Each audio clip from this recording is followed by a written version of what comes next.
Yunei cacao ndo. Voilà, allez. Turo shenka oto.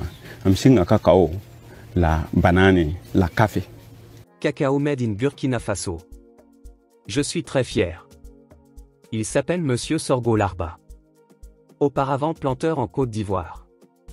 Il décide de rentrer au Burkina en 2015 pour expérimenter la culture du cacao. Pour lui, il ne fait pas cette culture pour s'enrichir, mais plutôt pour montrer aux yeux du monde entier que la culture du cacao réussit au Burkina Faso. Pourtant son activité marche bien. Monsieur Sorgho arrive à se faire 2 millions à chaque saison, et cela lui permet de nourrir sa famille. Mais d'où cette histoire de cacao a commencé? Suivons avant une intervention d'un activiste qui soutient le cacao du Burkina. Voilà, bonjour famille, j'espère que vous allez bien. Pour une fois de plus encore, nous sommes au Burkina Faso. Pendant longtemps, les Blancs nous ont menti que le cacao là, ça ne pousse pas au Burkina. La terre du Burkina est pauvre, ça ne peut pas faire pousser le cacao. Regardez derrière moi, ça c'est quoi ça là? Ce sont des papayes? Non, c'est le cacao, précisément au Burkina Faso. Il dit, hein, les Blancs, ils vont toujours nous blaguer, nous mentir pour envoyer leur économie dans des pays là où eux-mêmes ils veulent. Ils nous ont tellement menti que le blé, je vous ai déjà montré le blé qui fonctionne très bien au Burkina. Il manque le café que je vais vous prouver ça encore. Regardez très bien le cacao. Vous voyez, tellement que Blanc même est malhonnête là. Il va toujours chercher à blaguer les Africains pour leur mentir, pour envoyer leur économie là où ils veulent. Regardez bien le cacao. Regardez comment le cacao même est joli. Regardez comment ça a bien poussé. Regardez comment le cacao même, non, la terre du Burkina même là, fabrique même des choses incroyables. Regardez, toujours on est au Burkina. Un champ de cacao, des hectares de champs de cacao qui fonctionnent très bien, qui poussent très bien. Merci mon frère, tu as vraiment raison. Mais, je me pose une question. Pensez-vous vraiment que le cacao va changer le Burkina Faso? En quoi produire le cacao est vraiment bénéfique pour le Burkina? Ce n'est pas pour décourager, mais il ne faut pas oublier que le cacao est un domaine où il y a beaucoup de concurrence. Est-ce que le Burkina pourra un jour produire plus que la Côte d'Ivoire, qui est le premier en Afrique, quand on parle de cacao? Aussi, est-ce que la population du Burkina mange du chocolat tous les jours? Vous savez? Les planteurs ivoiriens même se cherchent dans la production de cacao. Si Thomas Sankara était vivant, il allait même sanctionner le producteur et demander d'arrêter tout cela. Pourquoi? Sankara lui-même disait ceci. Produisons ce que nous consommons, et consommons ce que nous produisons. Le jour que l'Inde va refuser son riz au Burkina, est-ce que vous allez manger du chocolat, et envoyer ça à vos parents au village?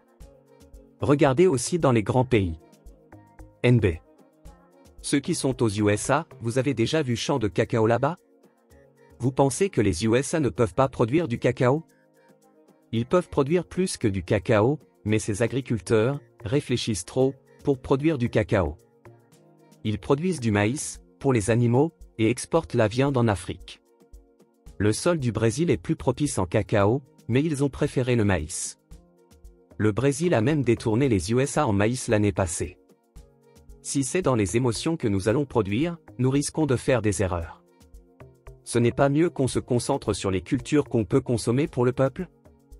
Ce n'est qu'une question innocente. Ne m'avalez pas s'il vous plaît. Cependant, je ne néglige pas les avantages du cacao pour le Burkina Faso. La culture du cacao peut apporter plusieurs avantages pour le Burkina Faso. Variété économique. Le cacao aide à avoir une économie plus variée. Avant, le pays dépendait beaucoup de la vente de matières premières. Le cacao permet de changer cela. Argent pour les agriculteurs. Les agriculteurs gagnent de l'argent en cultivant du cacao. Les fèves de cacao, quand transformées en chocolat, peuvent être vendues à l'étranger, ce qui rapporte de l'argent au pays. Nouveaux emplois. La culture du cacao crée des nouveaux emplois, par exemple dans la production, la transformation, le transport et la vente. Cela aide à réduire le chômage et à rendre la vie meilleure pour les gens du pays. Manger de manière plus sûre. Cultiver différentes choses, y compris le cacao, aide à avoir plus de sécurité alimentaire. Cela veut dire qu'il y a plus de choix de nourriture, et cela protège contre les problèmes liés au prix qui changent. Développement dans les zones rurales. Encourager la culture du cacao peut aider à développer les zones rurales en donnant des formations aux agriculteurs et en construisant des choses importantes comme des routes et des écoles. Être sur le marché mondial, produire du cacao permet au Burkina Faso de participer au marché mondial du chocolat. Cela veut dire qu'il peut vendre des produits à d'autres pays et gagner de l'argent. Attirer des investissements. Si la culture du cacao réussit, le Burkina Faso peut attirer des investissements étrangers. Cela aide le pays à se développer économiquement. En résumé, la culture du cacao offre une opportunité importante pour le Burkina Faso en termes de développement économique, en donnant de l'argent aux agriculteurs, en créant des emplois, et en améliorant la vie dans tout le pays.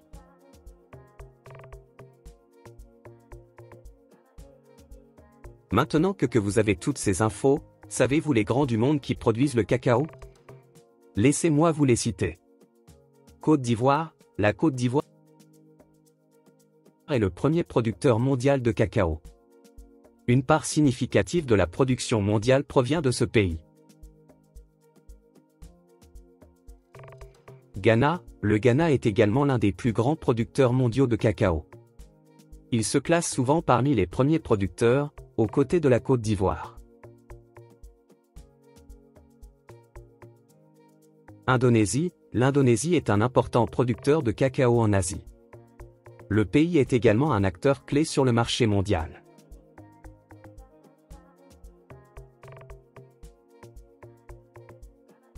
Nigeria. Le Nigeria est un autre grand producteur de cacao en Afrique de l'Ouest. Bien que son rendement ne soit pas aussi élevé que celui de la Côte d'Ivoire et du Ghana, il joue toujours un rôle significatif sur le marché mondial.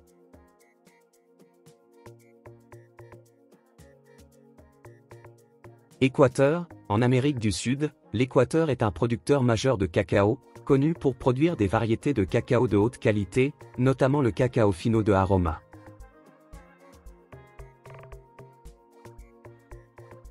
Ces pays contribuent de manière significative à la production mondiale de cacao, et l'industrie du cacao joue un rôle important dans leurs économies respectives.